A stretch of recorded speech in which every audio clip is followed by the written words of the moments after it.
Welcome to the Jaron Jarvis channel. I am Jaron Jarvis. Today, I would like to introduce to you, I walked through a door in the sun. 1. I used to room with a chaos magician. That's what Rick called himself, mostly when he was drunk, or when he was trying to impress some especially wide-eyed ingenue at a bar. To be fair, he was probably my most tolerable roommate yet. He paid his rent on time and had never taken a shit in the kitchen sink, don't ask. Having to listen to a 30-year-old man gabble on about his Harry Potter crap was a small price to pay. Not that he limited his interests to chaos magic. His tastes ran the gamut of nonsense.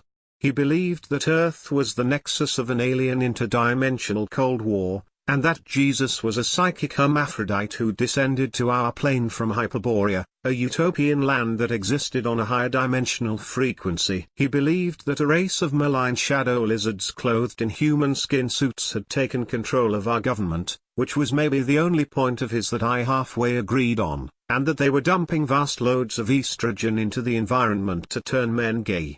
A bigger dating pool would be nice, I'd said, so mark me down as pro-Illuminati. He'd sulked for days. He'd studied hermetic magic, Wiccan witchcraft, tulpas and other thought forms, lucid dreaming and astral projection, basically the same thing, according to him, as well as demon summoning and demon summoning, completely different. I'm pretty sure I once even saw him reading Oprah's The Secret, but he'd quickly stuffed it away when he noticed me watching. Some things, I guess, were too embarrassing even for a chaos magician. He'd read your palm, for money. He'd studied guides on how to cold read people. That was the part that made me question whether he believed in any of the nonsense he peddled, but he'd been hurt when I asked. I just haven't unlocked my psychic potential, he'd said, then narrowed his eyes and added, yet. 2. There was one thing he obsessed over above all else, though. The City of Angels. Not LA, he'd clarified, but the actual city where God and his angels had first lived before Genesis. It existed coterminous with all of reality because it had to give the angels easy access to wherever they needed to go during the construction of the universe. As the first city to have ever existed, the psychic shadow it cast had influenced the development of all other cities on Earth. He'd point to maps of London before the fire of 1666, San Francisco before the 1906 earthquake and Tokyo before the 1923 earthquake, full of scribbles done in red marker. Look at the streets. Clearly they were in the process of aligning into angelic sigils, but had to be destroyed to prevent a catastrophic cosmic convergence that would have ruptured space-time. Well, clearly. He believed that God was waiting for mankind in the city, and that anyone who managed to open a door there would be taught the secrets necessary to evolve into a higher life form. He'd go on and on about dimensional threads and frequencies, about sympathetic magic and hermetic symbols, all in the pursuit of opening what his occult texts called a door in the sun. On weekends he'd spend hours in the park, laying in the midday sun, dreamily reaching towards it. At least he had the good sense to wear sunglasses, but he always wondered if sacrificing his sight was what would make the magic work. He always failed, of course, and when he came back I'd roll my eyes at him.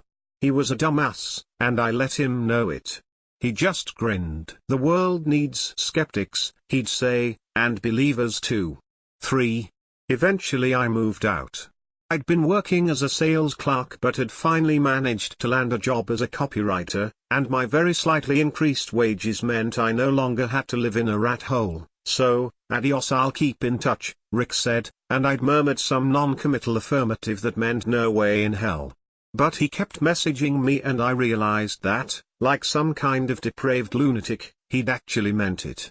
I did my best to disengage, sending terse responses or just flat out ignoring him, but I could never quite tell him to fuck off. He'd always talked big game about being a lone wolf, needing and wanting nobody, and whenever the matter of family came up he'd change the subject, but now that I actually thought about it I couldn't remember him ever bringing anyone over more than once.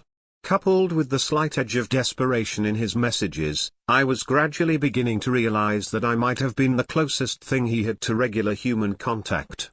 This awkward feeling of irritated pity made it difficult to truly shake him off, but I didn't want to interact with him much. either. I had even less patience for when he started babbling about esoteric matters.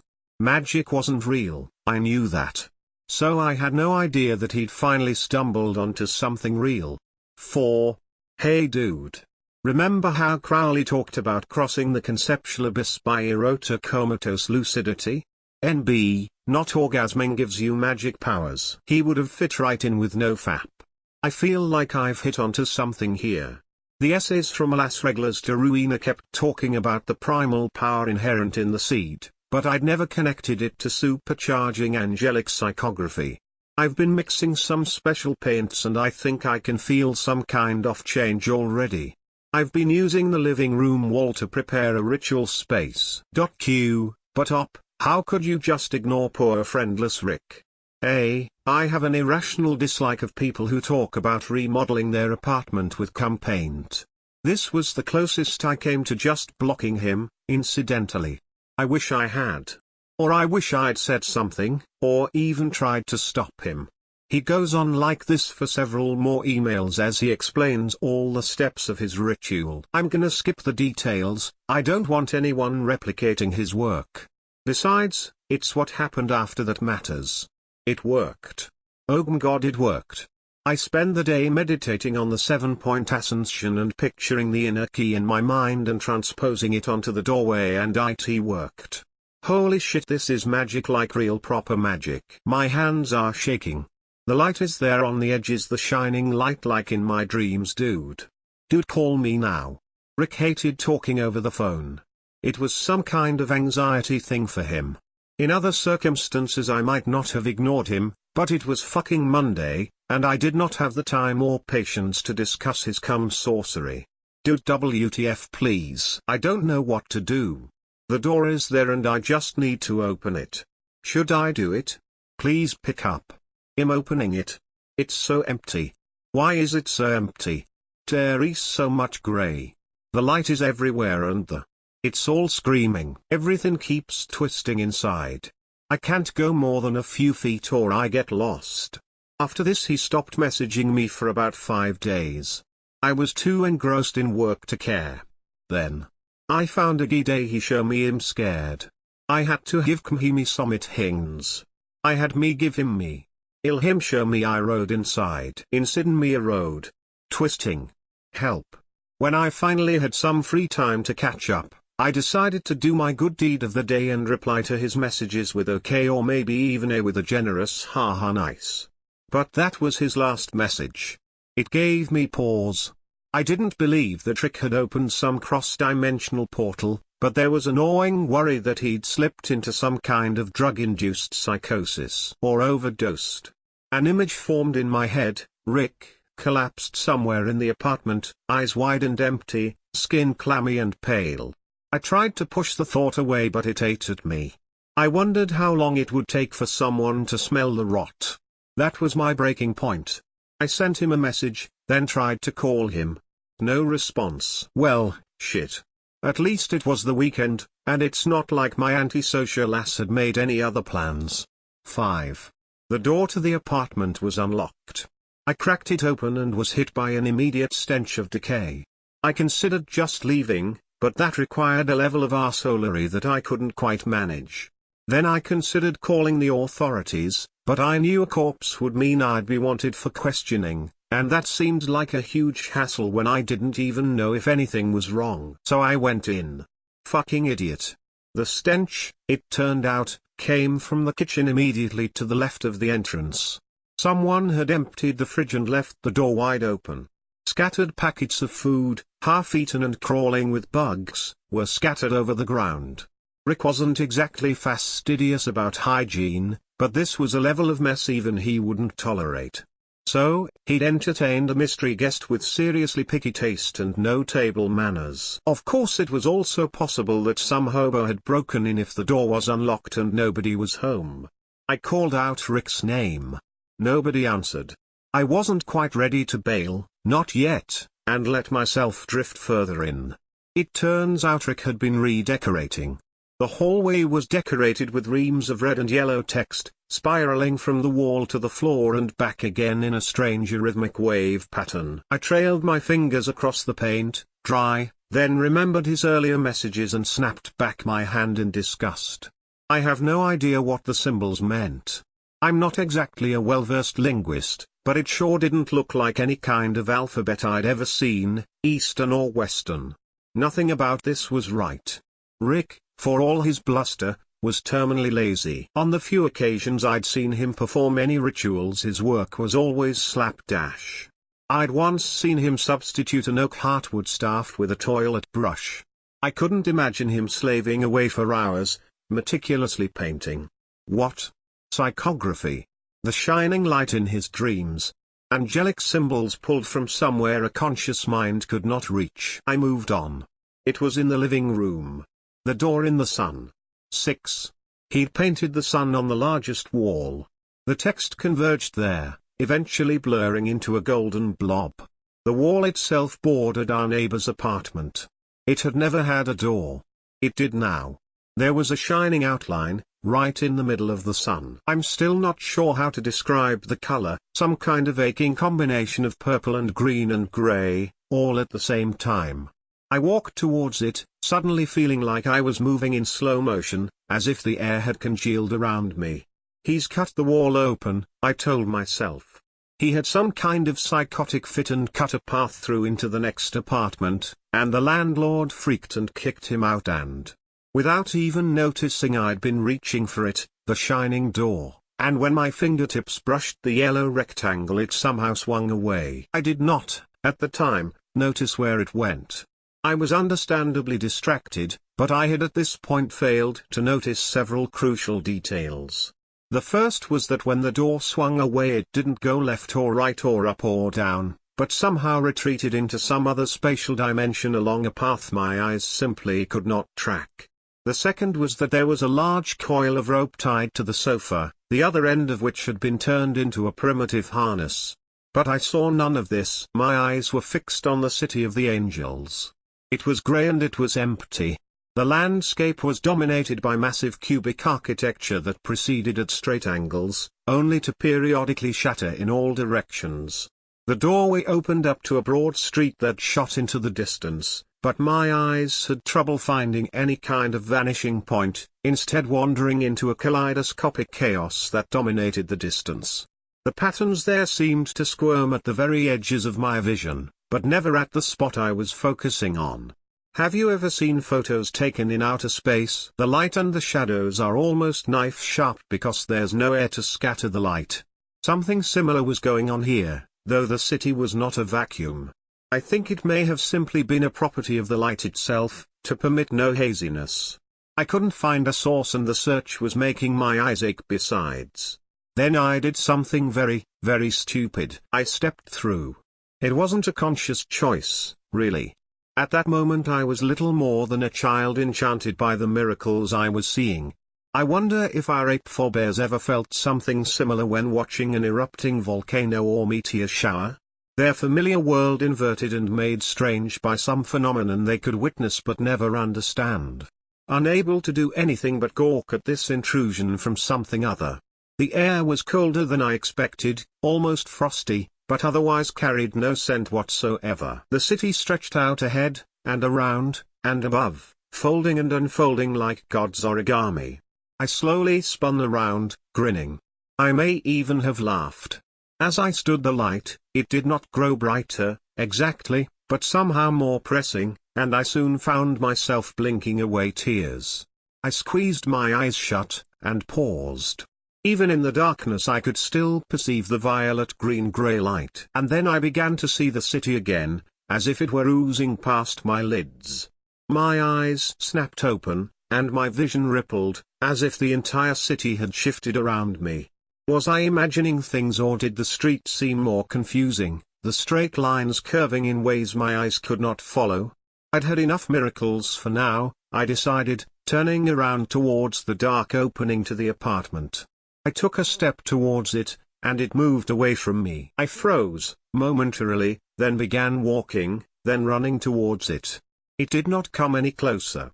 To the contrary, the doorway was retreating further and further with every step, now curving slightly to the left.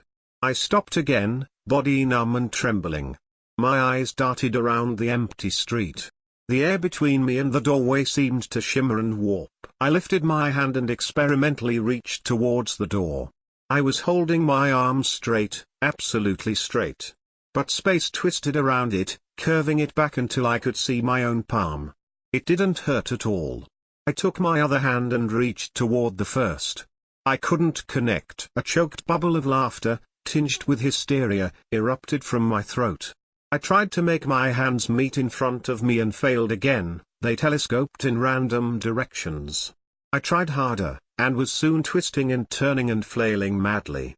I think at one point I saw my hand snake out behind the doorway in a mad spaghetti spiral, and something brittle inside me snapped and I began screaming. Shrieking like some idiot animal, I rushed towards the door, which spun away from me instantly. I paused, then ran in the other direction. It curled upwards. I began dashing in random directions, and the door jerked and shifted and warped, but always slightly further out of reach. Even after my screams gave way to desperate panting, I could still hear screaming, my own voice echoing back from those featureless grey walls. The streets rose and fell and twirled around me, an indifferent tide carrying me ever further from safety. I don't know how long my fit lasted, but when I came to, I had no idea where I was, or if where even meant anything in this place. The light hammered at my throbbing eyes, now physically painful.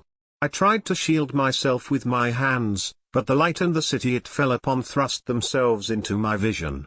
On some dim level I began to understand why it hurt me. It was too strong for human eyes, had never been meant to fall on anything mortal and finite. I wondered if it would eventually shred my cornea. Would it then force itself deeper, bleeding into my brain and mashing it into a pulp? And would I still continue seeing the city, even then? The screaming continued all around me, though it no longer sounded like my own voice. The grey walls around me were humming and thrumming, and the sheer unrelenting noise of their beingness was flooding into my ears until I could barely hear myself think. Time became disjointed. I stumbled around for hours and even days, unable to move in any way that made sense, and the city continued to surge against me with such pressure I surely thought I would soon burst. Gnawing hunger and thirst ate at me, sapping away what strength I had left, until I was reduced to crawling. My life seemed increasingly distant, a fever dream I had conjured up in a moment of madness. True reality was the timeless eternity I spent crawling along these grey, empty streets. I must have eventually collapsed, because I remember a long period of lying still on the ground, waiting for the city to finally grind me into nothingness. And then Rick was standing above me, or maybe around me. It wasn't really Rick, though. His face was pale and somehow loose. One twitching eye was fixed on me, the other was red, as if every capillary had burst simultaneously, and looked directly upwards. He began to kneel and I watched his face ripple and billow like water. I moaned and tried to twist away, but wherever I turned I could see his face, getting closer. His jaw was unhinging and something was coming out. Mustering the last of my willpower and sanity, I tried to focus my senses on city instead. Whatever hideous thing was about to happen to me, I did not want to see it unfold in the crystal clarity of that unearthly light. I looked past him, his head an indistinct grey blob eclipsing my vision, then his face pressed against mine, almost like a lover's nuzzle. His skin was damp and spongy and so cold. I then felt the most vile sensation, something soft and thin and delicate pushed against my skin, and was then joined by another of similar kind.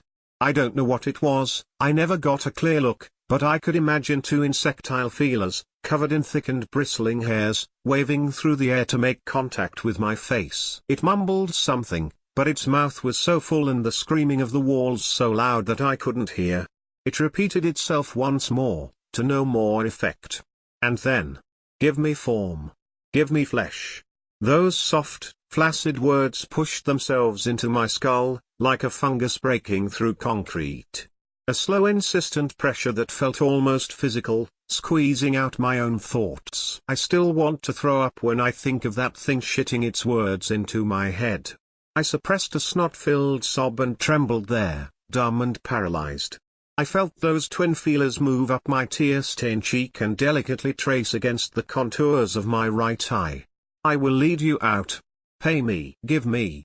My mind was now so fragmented that it took me a long while to register what the thing had actually said. Not that it mattered. The creature was patient, unmoving, its head pressing oh so gently against my face. It squatted in my mind like a bloated toad, tasting my despair as I prayed for salvation. But God was silent, even here. What choice did I have? It snatched the tiny yes from my mind, raw and quivering, and I felt the waving of those tendrils grow more excited. I don't want to dwell too much on what happened next, but the pain wasn't the worst part. It was sensation of those feelers slowly pushing past my eyelids, the tickle of their hairs against my skin. When the pain grew too great, I blacked out for a time. I don't remember much of what came after. My mind had imploded, given up. My recollections are only flashes of sensations, recalled over the weeks that followed, quite often during that twilight state between nightmares and the waking world. It held my hand, I think. The flesh was cold and clammy and far too loose around the bones. It tugged me softly, and I followed, too stunned and overwhelmed to question. It could have killed me, and I doubt I would have fought at all, just quietly crumpled. Then I remember lying on the floor of my bedroom. There was no strength left in my body, no muscle or bone or anything rigid, just soft, flabby flesh pooled on the floor. My head seemed so empty, full of sticky grey nothingness, and I recall thinking that I would simply lay here forever, and that this wasn't so bad a fate. And then there was a burst of violet green-grey light behind me, making me suck in a terrified, ragged gulp of air, squeezing my eyes shut to blessed darkness. A timeless eon later I somehow found the strength to push myself up, to open my eyes. I was alone, of course. The door was gone. With a trembling hand I reached for my face. Feeling the loose flesh of my eyelid hanging against my empty socket shattered the grey emptiness inside me, and I finally began to cry in low, quiet, keening wails. 7. The wound never bled. The doctor said it seemed like the connective tissue in my eye had simply withered away. It was, she said, very clean. I guess that's a blessing. I don't really have a singular ending I could tie up with a neat bow. Just cracked shards and cut threads that lead nowhere good. Rick is gone. I hope he stays gone. I'm not even sure there's a police investigation. I am pretty sure I have PTSD, though getting any kind of support when I can't even describe what happened to me has been difficult. So I've made a special room for myself at home, quiet and dark. I sit there and let the nothingness soak in, filling up all the empty spaces that have opened inside me. Maybe eventually I'll stop getting panic attacks from bright lights and white noise. I wish it were all over. It's not, though. 8. I've been thinking a lot about evolution and transformation, recently. Rick thought the city would change him into a higher being, something enlightened and above the petty smallness of human nature. I think God might have a different idea of metamorphosis, though. 9. 2 nights ago I was sitting in the closet. I'd shut the door but I could still see outside. Under the bed. Out on the street. Inside my mouth. Yesterday I put my hand against the closet wall, and felt it shift. I knew it would. The empty places inside me are filling up. And I think that maybe when you've walked in the city of angels, there's no turning back. Because there's a road, growing inside me. Twisting.